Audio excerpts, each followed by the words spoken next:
Hello কাছের মানুষজন, star স্বপ্ন মিডিয়া চ্যানেলে আপনাদেরকে জানাই স্বাগতম। খুব শীঘ্রই আসছে তুফান সিনেমার নতুন গান উড়াধুরা লাগে।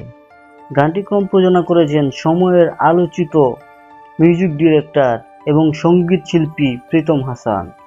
সম্প্রতি একটি পোস্টের মাধ্যমে দর্শকদের জানিয়ে দিয়েছেন রায়হান রাফি। তিনি জানান গানটি হবে একটি আইটেম সং। আশা করি এই গান হল কাঁপাবে। রায়হান রাফি আরও জানান, প্রীতম হাসান সময়ের আলোচিত মিউজিক ডাইরেক্টর, তার সাথে কাজ করতে পেরে আমি আনন্দিত। তিনি আরও জানান গানটিতে পারফর্ম করবেন শাকিব খান এবং মিমি চক্রবর্তী। তাদের পিছনে থাকবে আরও 100 ডান্সার। বর্তমানে প্রীতম হাসান ব্যস্ত আছেন কোক স্টুডিওর মিউজিক ভিডিওতে। সম্প্রতি মুক্তি পেয়েছে তার একটি নতুন গান মাগো মা সই গো সই। গানটি ইউটিউবে জনপ্রিয়তার শীর্ষে। আশা করি গানটি দেখার পর দর্শকদের ভালো লাগবে। খুব শীঘ্রই মুক্তি পাচ্ছে গানটি। সো ভিউয়ার্স, আপনি কেমন এক্সাইটেড উড়াধুরা গানটি নিয়ে জানিয়ে দিন কমেন্ট বক্সে। আরও এমন নতুন নতুন ভিডিও পেতে আমার চ্যানেলটি সাবস্ক্রাইব করে আমার চ্যানেলটির সাথেই থাকুন। ধন্যবাদ।